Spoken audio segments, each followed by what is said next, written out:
programa refinado e de bom gosto, apropriado para todas as idades e para os que exigem a mais alta qualidade. Você acha que mentiríamos para você? Anthony Bourdain sem reservas. Todas as quartas, no Discovery Travel and Living. A cozinha oriental está esperando por você. E isso é só o aperitivo. Ela é Kylie Kong e suas receitas são pura magia. Todas as segundas, no Discovery Travel and Living. Another buccaneer whose looting rampage stretched from Virginia and the high seas off Florida all the way across the Caribbean to Central America was possibly the most famous pirate of all time, Blackbeard. Blackbeard based himself between the Carolinas and here in Nassau in the Bahamas. Nassau was popular with pirates for its natural deep-water harbor with 2 entrances. The hazardous eastern end has reefs and shallow water that only pirates knew how to navigate in their smaller ships or sloops, ideal for escape. Abandoned on a hill 5 miles east of Fort Montague is a ruin known as Blackbeard's Tower, which was supposedly used by the man himself back in the 17th century. It overlooks the eastern approach to Nassau Harbor to see any threat, or of course, any opportunity. It seems strange to think on it now, though it's true. I was born in Bristol, England, and christened Edward Teach. I never lived a good Christian life, though. I had 14 wives and killed them all. I also killed my first mate just to keep the crew on their toes.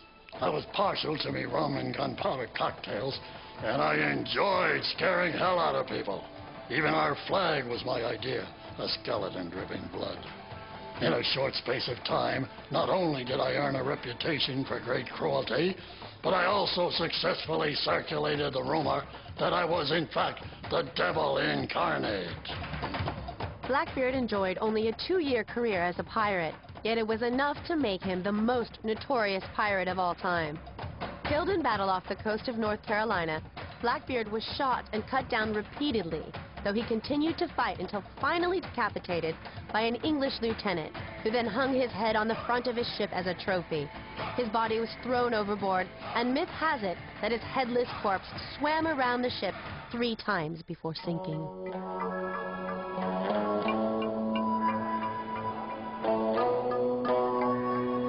The Florida coast and its 822 keys, being close to Havana, Cuba, where the galleons rendezvoused before crossing the Atlantic, was another big stamping ground for pirates. And in Key West, their legacy is still very much alive. Surrender your booty, you scurvy wench! I don't have any booty! Oh, all right then. Not a real pirate? This is the Pirate Soul Museum, started in 2005 by a pirate fanatic, Pat Croce. He started this with his own private collection of genuine pirate memorabilia that he's been amassing for almost 20 years. I'm going to check out some real booty. Pat Croce's daughter Kelly showed me around. Well, shiver me timbers and blow me down. Look what the cat dragged in. Here we are. Calico Jack, looking really scary. Yes. Yeah, How'd you guess it was him? Well, I was in Jamaica, in Port Royal, and I saw where he was hanging. But, yeah, that's pretty graphic.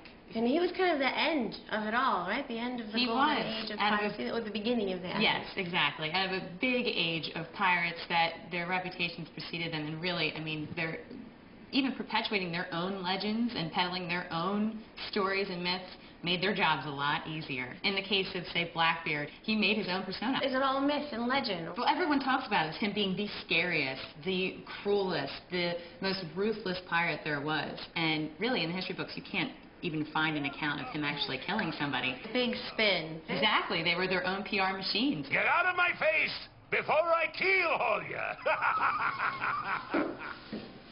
Wow, huh? Yeah, that's incredible. It's an original Jolly Roger flag. It's only one of 2 that exist in the world. The other one's in Finland, in the Naval Museum there. It's worth about $30,000. And it really just says pirates. I mean, it's a really cool skull and crossbones. It's really primitive. And it's a very haunting one. It is. It is. Mm-hmm. So here it is. That's what they do it all for. That is incredible. That is an authentic pirate treasure chest. This is the only treasure chest in the world that actually has it's directly attributed to a real pirate. So there's actual documentation. It's been passed down through the years. It's just it's everything you'd ever want in a treasure chest. It's amazing. But talking about treasure brings us to pieces of 8, which were the currency of the time. All these pieces of 8 here that were salvaged out of Port Royal, Jamaica, worth about $10,000 today in today's dollars.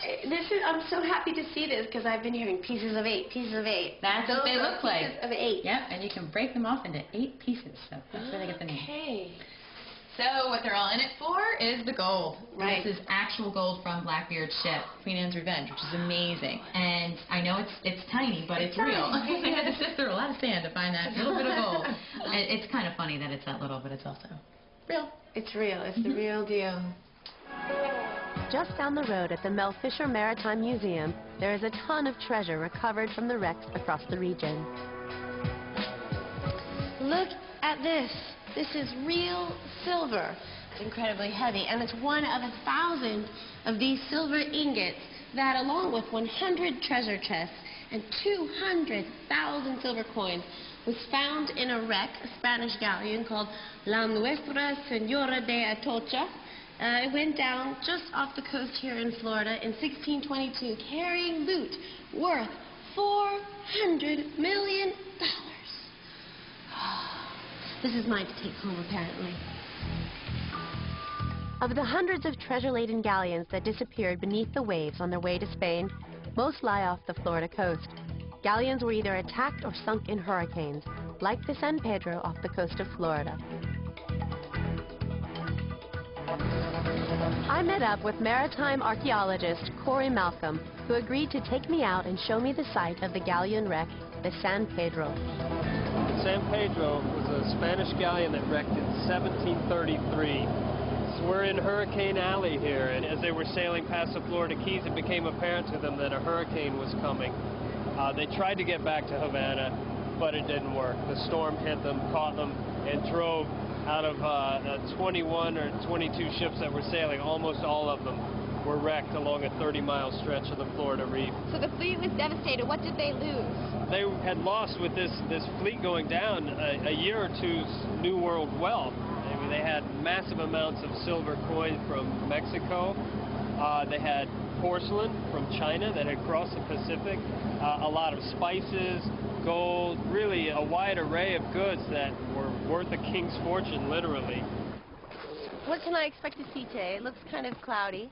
Yeah, it is. Unfortunately, with all the wind, it's made the water a little murky here, so it's not going to be crystal clear water today. But you're going to see cannon, you're going to see an anchor, and you're going to see a great big pile of ballast stones. Right. That look like rubble.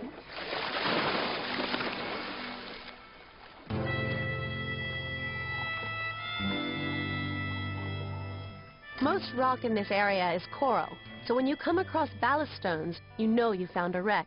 These stones were collected from riverbeds in Spain and the New World and piled in the bottom of the ship as a counterweight to prevent it keeling over in the wind.